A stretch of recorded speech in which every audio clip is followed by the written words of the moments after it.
നമസ്കാരം. ഫുക്കറ്റിൽ നിന്ന് ഡൽഹിയിലേക്ക് വരികയായിരുന്ന എയർ ഇന്ത്യ വിമാനം പറക്കുന്നതിനിടെ പെട്ടെന്ന് നൂറുകണക്കിന് അടി താഴേക്ക് പതിച്ച് യാത്രക്കാർക്കും ജീവനക്കാർക്കും പരിക്കേറ്റ സംഭവത്തിൽ ഞെട്ടിക്കുന്ന വിവരങ്ങൾ പുറത്ത്. വിമാനത്തിന്റെ പ്രധാന പൈലറ്റ് കഞ്ചാവ് ഉപയോഗിച്ചിരുന്നതായി വിശദമായ ലബോറട്ടറി പരിശോധനയിൽ സ്ഥിരീകരിച്ചു. ഓഗസ്റ്റ് 4-ന് നടന്ന ഈ അപകടത്തെ തുടർന്ന് പൈലറ്റുമാരെ ലഹരി വസ്തുക്കൾ ഉപയോഗിച്ചിട്ടുണ്ടോ എന്ന് കണ്ടെത്തുന്ന പരിശോധനയ്ക്ക് വിധേയരാക്കിയിരുന്നു. ഇതിന്റെ ഭാഗമായി ഡൽഹിയിൽ ഇറങ്ങിയ ഉടൻ നടത്തിയ പരിശോധനയിലും പിന്നീട് വിശദമായ സ്ഥിരീകരണത്തിനായി സാമ്പിളുകൾ ലബോറട്ടറിയിലേക്ക് അയച്ചു നടത്തിയ പരിശോധനയിലുമാണ് പ്രധാന പൈലറ്റ് കഞ്ചാവ് ഉപയോഗിച്ചതായി തെളിഞ്ഞത്.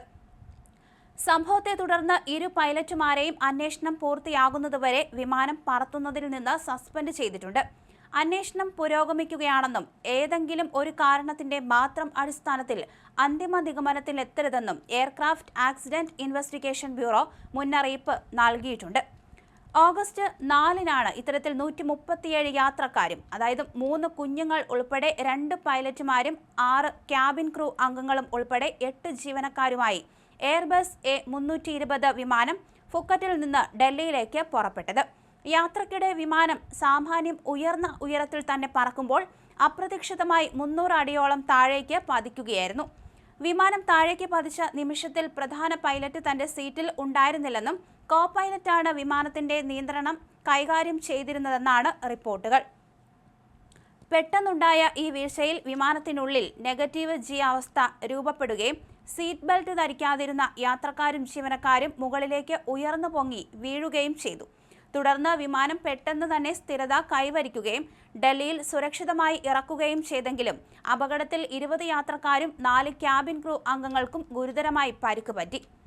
പൈലറ്റിന്റെ ലഹരി ഉപയോഗത്തിന് പുറമെ വിമാനത്തിന് സംഭവിച്ച ഗുരുതരമായ സാങ്കേതിക തകരാറുകളും അന്വേഷണ ഏജൻസികൾ പരിശോധിച്ചു വരികയാണ്.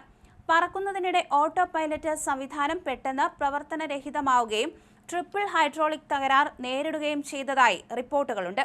ഓട്ടോ പൈലറ്റ് വിച്ഛേദിക്കപ്പെട്ടതോടെ കോ പൈലറ്റ് വിമാനത്തിന്റെ നിയന്ത്രണം നേരിട്ട് കയ്യിലെടുക്കുകയായിരുന്നു. എന്നാൽ തൊട്ടു പിന്നാലെ ഫ്ലൈറ്റ് കൺട്രോൾ സ്റ്റാൾ എന്ന മുന്നറിയിപ്പ് സന്ദേശം പ്രത്യക്ഷപ്പെടുകയും ചില സ്വിച്ചുകളും സൂചകങ്ങളും പ്രവർത്തനം നിർത്തുകയും ചെയ്തു. സാങ്കേതിക തകരാറുകൾ, അന്തരീക്ഷ ചുഴലി, പെട്ടെന്നുണ്ടായ ഉയരക്കുറവ് എന്നിവ തമ്മിൽ എന്തെങ്കിലും ബന്ധമുണ്ട് എന്ന് AAIB പരിശോധിച്ചു വരികയാണ്. അന്താരാഷ്ട്ര സിവിൽ ഏവിയേഷൻ ഓർഗനൈസേഷൻ പ്രോട്ടോകോൾ അനുസരിച്ച് നടക്കുന്ന ഈ അന്വേഷണത്തിൽ ഫ്രഞ്ച് ഏവിയേഷൻ ഏജൻസിയായ BAEയും എയർബസിന്റെ വിദഗ്ധരും സാങ്കേതിക സഹായം നൽകുന്നുണ്ട്. സംഭവം വലിയ വിവാദമായതോടെ സിവിൽ ഏവിയേഷൻ മന്ത്രാലയം എയർ ഇന്ത്യക്കെതിരെയുള്ള നടപടികൾ ശക്തമാക്കിയിട്ടുണ്ട്.